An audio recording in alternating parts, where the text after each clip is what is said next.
Hello friends, आज हम data structure के बारे में पढ़ेंगे कि डाटा स्ट्रक्चर क्या होता है और किस लैंग्वेज के पढ़ने के बाद हम इस टॉपिक को पढ़ सकते हैं। तो स्टार्ट करते हैं हम। तो डाटा स्ट्रक्चर, सबसे पहले आप ये अपने मन में बैठा लीजिए कि data structure is not a programming language. ये एक कॉन्सेप्ट है, ना कि कोई प्रोग्रामिंग लैंग्वेज है। ये बात आप अपने मन में बैठाइए कि डाटा स्ट्रक्चर प्रोग्रामिंग लैंग्वेज नहीं है। अब हम बताते हैं कि तो डाटा स्ट्रक्चर में तो सभी लोग बोलते हैं कि सी प्रोग्रामिंग आना चाहिए। तो डाटा स्ट्रक्चर, अगर आप सी लैंग्वेज पढ़े हुए हैं तो डाटा स्ट्रक्चर आप सी के साथ डाटा स्ट्रक्चर पढ़ेंगे। तो हम डाटा स्ट्रक्चर है क्या, तो कॉन्सेप्ट है। और कॉन्सेप्ट, किसी कॉन्सेप्ट को यूज करने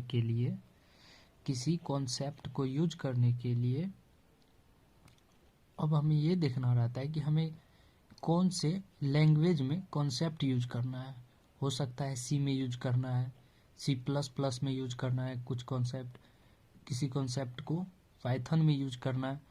तो उस हिसाब से अगर आप सी पढ़े हैं तो आपके टीचर आपको ये पढ़ाएंगे कि C data structure in C language, data structure in C plus plus language.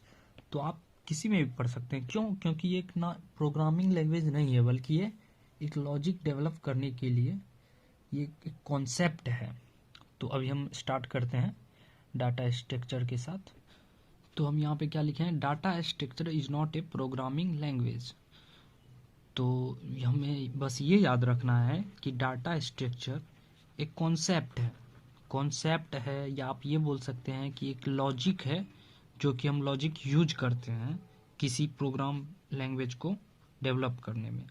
या आप बोलिएगा कि लॉजिक तो हम फिर वहाँ भी यूज करते थे जब हम एक टेबल लिखते थे, टेबल प्रोग्राम बनाते थे, या रिवर्स प्रोग्राम बनाते थे, या आप कह सकते हैं लूप में फेबिनाको सीरीज प्रोग्राम बनाते थे।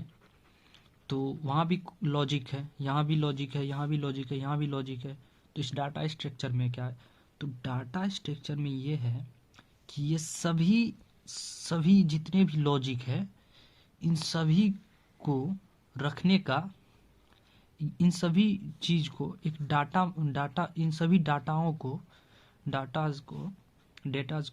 डेटा को क्या करता है, मेमोरी के अंदर रखता है। इन सभी, ये huge amount of data in store in a memory. तो वहाँ तो एक ही कॉन्सेप्ट था ना, ये एक कॉन्सेप्ट रखता था, लेकिन ये डाटा मेमोरी जो है इन सभी कॉन्सेप्ट का एक ग्रुप है। ये आप समझ लो कि इसमें बहुत सारा कॉन्सेप्ट है, इसीलिए वो कॉन्सेप्ट बिल्ड करने के लिए हम डाटा स्ट्रक्चर पढ़ते हैं। अब आगे बढ़ते हैं हम, और ये भी बात ध्यान में रखिए कि ना कि सिर्फ ये ह्यूज अमाउंट ऑफ डाटा को मेमोरी में स्टोर करता है, बल्कि ये एक रिलेशन भी देता है हमें, एक रिलेशनशिप भी बताता है। रिलेशन किसके बीच में, तो मान लीजिए एक लिंक्डइन, आगे आपको हम पढ़ाएंगे, बस यहाँ पे आपको रिलेशन समझ आने के लिए बताते हैं।